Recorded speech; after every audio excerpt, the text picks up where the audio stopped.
Hi, welcome back to Golden Gate Express. I'm Trevor Schock, and today we'll be sitting down with Aaron Kerner, the director of the cinema department at SF State.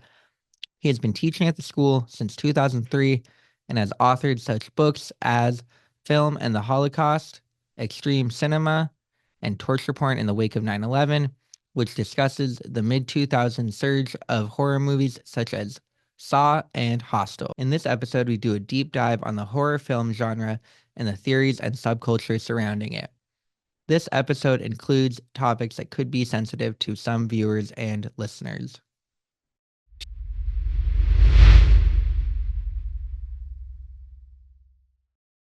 How would you define a horror movie? Hmm. Interesting. Yeah, I mean, this is actually one of the issues is genres in themselves are always these actually very slippery things. You we often come to it and we assume that we understand what a genre is, and then once you start looking at things start to fall apart really, really quickly. So in fact, actually one of the points that I make in the torture porn book is that of course, up to this moment, torture porn, of course, enters the scene shortly after 9/11, 2003, 2004. And when these entered the theater, prior to this, the expectation, horror up to from like the late 70s into the 80s, certainly definitely through the 80s and even into the 90s, slasher was like that was horror effectively. And so when torture porn came on the scene, a lot of people, whether audiences or critics, didn't quite know what to do with it because it was not the horror that they remembered or assumed there's no boogeyman, there's no supernatural elements, and so when torture porn came on the scene, it didn't register necessarily as horror. Um, But I think one of the things that critics and audiences missed, of course, is that genre is just as elastic and slippery and evolve and change, and there's different cycles that come in and out. And so the very concept of genre itself is hard to pin down when you really start to look at it. What would you say are tropes that people come back to with horror? Like, what are the classic ones you think people talk about? Mm. Well, of course, there's a trope of the monster. And the monster can be defined in many, many different ways, whether it's like an actual monster or if it's a kind of monstrous part of humanity or society. Um, there's often some ways in which the family is messed with, almost always.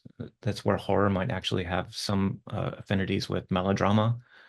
Um, and then, of course, there's a certain affective experience.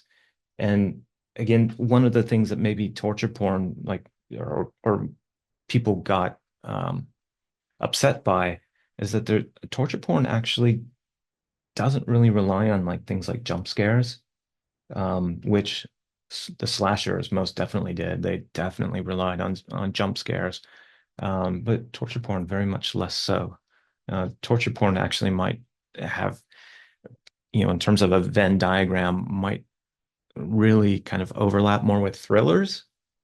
Um, Anyways, but that's yeah. So messing with family, monsters of various types.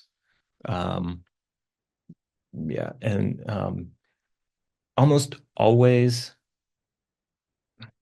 in almost every case, horror off is referencing some sort of social angst.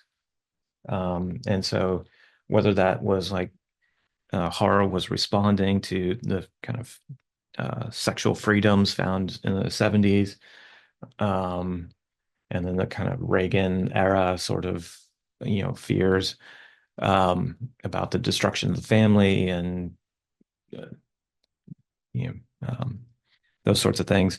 Yeah. And then of course, torture porn is most definitely responding to that post 9/11 moment. Yeah. Torture porn would be defined as, I mean, it's that mid to late 2000s, like trend of like there's Saw, there's Hostel. What else would you say falls into that? Yeah, so okay. Yeah, I mean, obviously the name itself, well, I'll back up just a little bit. The name itself actually comes from a David Edelstein review. Um, the I think the title, if I remember right, now playing at your local multiplex, torture porn. And so that's where that name comes from. So it's already coming from a kind of a point of derision. And so it's a the title, the genre is a little bit unfortunate because it already implies that it's garbage or less than. But so yes, 2003, 2004. I think 2003 is when the short for Saw is released. So the filmmakers of Saw, of course, they were able to make their feature based on that short. And then of course Hostel. And so those become Hostel and Saw become the kind of model. And then there's a number of different films that get churned out um, based on this sort of model. And some of the tropes are people are contained. Often there's traps. Often it's at the hands of what I call him is a clinical sadist. And so uh, the colloquial sense of sadism, of course, is that you enjoy watching people get hurt or suffer. That's our colloquial definition, but actually the Marquis de Sade, from which the term sadism comes from, he was actually responding to the horrors of uh, the Reign of Terror, and he was actually responding to this idea of where the Enlightenment project goes so astray. So the clinical sense of sadism is following reason to the very end without ethics, without an ethical check. And so perpetrating something under a strict rule. And so for instance, one of the things that Saw presents is Jigsaw is a very, very rational actor. He's very cool and collected and cerebral. And so he enacts his traps by some sort of strict code.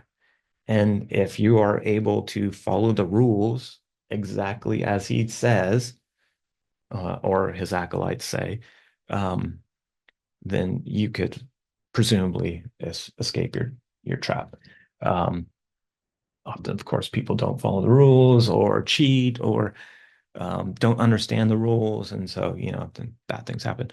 But almost always, Jigsaw is is operating under these very stoic, reasoned laws or code. Um, and if people violate from that, then they're in trouble. And the whole Hostel has a similar undertone in terms of elite hunting, which is the organization that abducts people, and you know they don't really give a shit about torturing people. They simply provide a service, and there's very strict rules in terms of how that service is supposed to be orchestrated or how clients are supposed to act. And so again, there's very, very strict codes. Yeah. And it goes back to this kind of clinical sense of sadism where again, Saad is responding to the reign of terror where people are being guillotined in the street. And Saad, his writing is effectively saying, if this is if the Enlightenment brings us this, you know, that that's what his writing is talking about, is like the libertines, the sadists, are following rules, very strict rules. and he's responding to these to the Enlightenment project that had for him, like, he's witnessing it. He's witnessing of Yeah. people being guillotined in the street, and so he's responding to that. You make the point in the book that, I mean, I guess like the critics were really decide or were saying that it wasn't like the old horror movies, that there was this big difference between 80s slashers, whatever the classic horror movies are. Mhm. Do you think that difference is actually that big between this like more modern version of horror and those slasher movies even? Well, sure. I mean that they are different, and because they're responding to very different things. Again, much of the fascination in the slasher films is obviously sexuality, and family structures, or the failure of family structures, and these things no longer really resonated in the post 9/11 moment. Like, torture resonated, and more specifically, actually, the fear that not just of being tortured, but that we are the torturers. There's the famous moments in Congress when Dianne Feinstein and John McCain are on the floor talking about CIA, and acknowledging, like, the problems that materialized in the wake of 9/11 in terms of CIA's um, special rendition program, where people were literally kidnapped off the streets and then taken to these CIA black sites or handed over to fucking Syria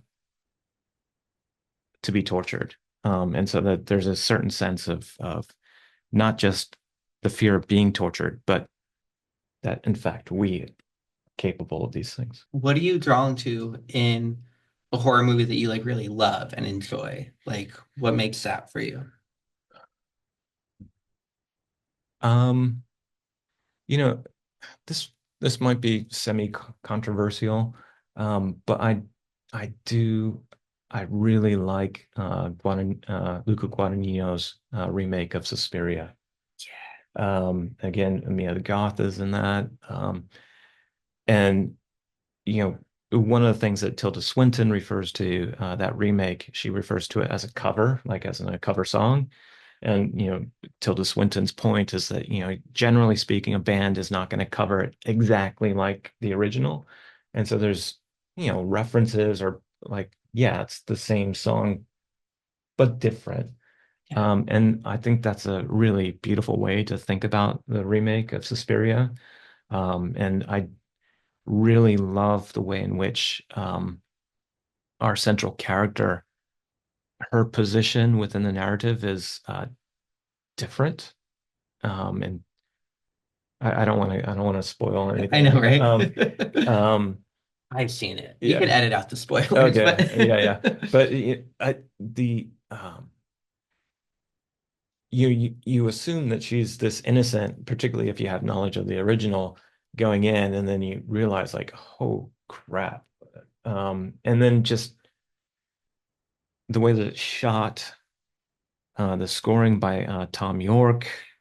I mean, it's just actually, I spend a good deal of time on Suspiria in my book Abject Pleasures, just because it's an incredibly beautiful film with tons of horror in it. what do you think of like people remaking Halloween? How do you feel about the fact that like Freddy and has just like gone on for like decades and decades and decades? Yeah, I mean, as I was mentioning before, horror has this tendency to go in cycles really fast, and so I've lost track of a lot of these things.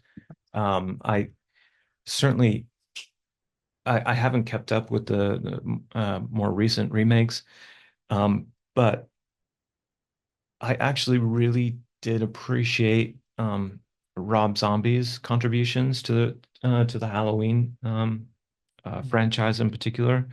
I think his treatment of Michael was really smart. We get more of a sense of who Michael is and his motivations and um, yeah, I have a certain amount of affection for the zombie remakes. Um, and again, like West, I think obviously Rob Zombie also has a clear understanding and love of cinematic history as well. Yeah. Why do you think, I mean, feels like it has such like die-hard fans? Like there's this fandom. It is, seems a little bit more obsessive than a lot of other film sub Hmm. subcultures, I guess. Hmm. I don't know. I mean, again,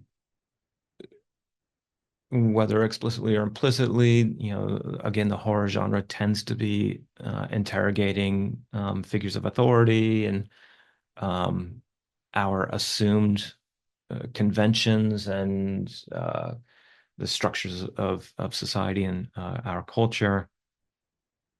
And so, but also, I think there's a certain just purely visceral, uh, in the same way that some people might really love going on roller coasters. There are some horror fans that just really love the experience of going into whether movie theater or streaming or whatever. Um, but love that thrill of being scared in that moment. It's a silly question, but if you had five favorite horror movies, what do you feel like they would be? Okay. Let's see. Certainly Suspiria, as I mentioned, and the original Suspiria. So like those might be the two on top. Yeah. Um, I also have I mean, the original Alien.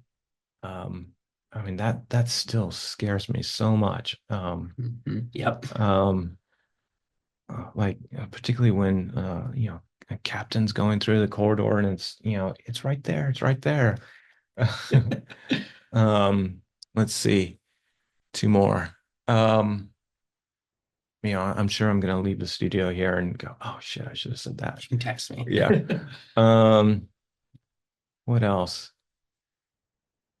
Oh, like the Japanese movie House, which is just so campy and so ridiculous.